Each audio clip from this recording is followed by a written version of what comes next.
Hi, I'm Delusion Dispeller. This video is going to be a little bit of a longer one probably because I'm going to go over a lot of things. I'm still talking about what you can expect to feel and experience after being narcissistically abused. But because there's so much of this, I'm going to try to put a little bit more of a chunk on this particular video. So hang with me as we go over more of these things that you might experience or feel after you come out of the relationship with a narcissist, or while you're still in one. You may be angry at other people and have a very short fuse and lash out at people. You feel very defensive. You feel very cheated, abused, neglected, abandoned, slighted, smeared, whatever it is. They just really destroy you, for a while until you heal and deal with your self issues and get your self-care and your coping mechanisms and all those things in place that you need to have. So it's not uncommon to be angry with people that don't have anything to do with what just happened. You may feel hopeless. Like I said, you may feel suicidal. You may be very defensive and feel very self-protective, even of things that you suspect people might do to you that they have no intentions of doing. In your mind, you want to keep guarded because you don't want to be hurt again. You may have distrust issues. We talked about that. You may lack sexual desire, or you may be just looking for the next person you can be with. It just depends. Everybody reacts a little bit differently, but the point is you're just trying to heal the wound. You're trying to fill that with something that even for a moment feels good and makes you feel full again and whole. You may resort to drugs or alcohol for the same reason. You're trying to fill a void. You're trying to fill the emptiness. You're trying to get your mind off of things. You are grieving. This is a loss. This was a relationship that in your mind and in your body, because this forms a bond in your body, physiologically, in your mind mentally, possibly in your spirit spiritually. There was a bonding together. There was this promise, this hope, these plans, this future. All of this was wrapped up in this, and you have to face that it's over. You're grieving. It hurts. You're mourning. I suggest you allow yourself to do all those things. Now, if it gets to the point where a long, long time has gone by and you're still mourning, you need to talk to somebody. You need to be talking to somebody anyways, period. Personally, if I ran the world, every person on this planet would have a significant other to talk to bounce ideas off of, to complain to vent to be guided by and helped and receive suggestions, whatever. Because everybody needs somebody. They just do. That's my opinion, and it's my viewpoint. No man is an island. I really don't think they are. And everybody needs somebody. So talk to your safe person, or your therapist, or your teacher, or whoever is safe for you, and grieve to them. Tell them, this is just devastating to me. I can't move on. I'm hurting so bad. I can't eat. I can't sleep. I don't know what to do. Express your hurt. It's okay. You're grieving. You're mourning a loss. Okay. You may be kicking yourself. Stop doing that. Stop hurting yourself. It wasn't your fault. You didn't deserve it. There's nothing you could have done differently at this point. I mean, maybe originally you could have had boundaries and whatever. It's over. On to the next situation. On to the next part of life. It's okay. It's going to take time. I get that. It's not a snap your fingers and I'm done and I'm okay. It doesn't work that way. It takes time. Healing takes time. Any kind of healing. But don't kick yourself while you're healing. Don't put yourself down while you're healing and tell yourself what a rotten, stupid person you were. You weren't. You're just a person that didn't know any better at the time. Or maybe you did know better and you did it anyway. You were a person that was needy. It's okay. You're still a person worth value and honor and good things. So stop beating yourself up. Okay. You may feel like you're falling apart because you kind of are. Like I said, it takes a toll on you physically, mentally, spiritually, every way. It's one of the hardest things I've ever gone through. Just seeing a relationship that was so promised to me. I was going to be a minister, a missionary with this person. We were going to Africa. I had thousands of dollars saved up for this trip.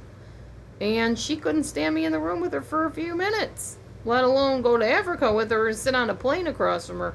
Wasn't going to happen. The other situation, I was on a worship team with this person. I was there when she had a very serious operation. I was by her side, encouraging her, not during the operation, but during that time. I was one of her closest friends. I talked to her about lots of stuff regarding the worship team. She talked to me. I was the one she came to find out if she looked okay before she went out on stage, or on, as she called it, stage, out on the altar platform. We were close. I had to mourn that relationship, that she was bad-mouthing me to the pastor of the church. And we were about to get kicked out because of her and the rumors that she started. I had to go through that, and it wasn't my fault. But I mourned that relationship because I missed her. We were close. I was there for her during some really tough, intimate times. It happens. You will get past it. It hurts now. It takes a while, sometimes years to heal. But you will heal. You will gradually walk forward instead of staying stuck. And you need to do that. You may dissociate. You may find yourself zoning out. That's all very normal. We talked about fight or flight. You may want to run and hide. You may want to stay and beat somebody up or something up. All of that's normal. You may feel nothing. You may just numb out. You may want to numb out. I remember saying that. Sometimes, every once in a while in life something happens where I will just say, I wish I could just go numb and not feel anything right now. I don't want to deal with this. Normal to just want to go numb and not feel. You may feel like you can't fix the situation. Like your number's up. You're done. You can't do anything. Who cares? I just give up. I surrender. I'm done. Also normal. Because honestly, there comes the point in time in life when things happen that you can't fix. You can't make things happen. You can't make that person love you or come back to you or stay with you or not hurt you. You need to just let go. You really do. Easier said than done. Get help with that one, obviously, if you're struggling. You may want revenge. Bad plan, because revenge has a way of coming back and biting you in the tail. It may feel really good at the moment that you're getting them in trouble or smearing them or bad-mouthing them to their friends. But for some reason, it always comes back and nips you. They're not the ones that hurt. You're the one that gets hurt. People look at you like, what was her problem? Because first of all, that not most of them, but many of them are going to believe the narcissist over you anyway, because the narcissist is just very skilled at gathering people around and having those supporters, the minions. And I don't mean that in a bad way, because I like minions, the little creatures, but I'm talking about narcissist monkeys, minions, whatever. Flying monkeys, some people call them. You may find yourself destroying their property, ripping up their pictures, photos of them, smashing that brand new vase they just bought you on your last special occasion together. Again, normal. Probably shouldn't do that. Sell it and get some money for it if you can, or whatever you want to do, but don't destroy it. You might cut your foot when you step on the broken glass. Just, I understand you wanting to do that, though, but yeah, revenge fantasies are normal, just not healthy. I'm just going to read the rest of these. You may feel vulnerable. You may feel like you were raped, stripped. One YouTube creator on here said soul murder. It's like soul murder. Yeah, good word for it. You may have mood changes. You may find yourself neglecting your chores and responsibilities. You may have addictive behaviors, spending too much money, the sexual stuff we talked about, addiction to alcohol, people addiction. You may discover that about yourself, and make sure you're working on your own issues, definitely. You may doubt yourself, question yourself. Let's see. You may find yourself making excuses or justifying the abuse. That's very common. You may want to take blame for being abused. It's not your fault, but it's easy to want to be blamed for it, especially if the narcissist created that in you, that, you know, everything's always your fault if it goes wrong. You may find yourself allowing people to do things to you that are not healthy, which is why you need a trauma-based therapist. You may have very high expectations for yourself and feel very disappointed if you don't meet them. Again, need a therapist. Get everything in balance. That's what it's all about. You may find yourself very performance driven and have performance anxiety. So you may find yourself opting to not do things that you would enjoy doing because you're afraid you won't be perfect enough at them. You may feel like you fall short and you're not good enough. You may feel like you got to jump through people's hoops and please people and second guess people and know what they want before they ever ask you. Like you have to mind read or something.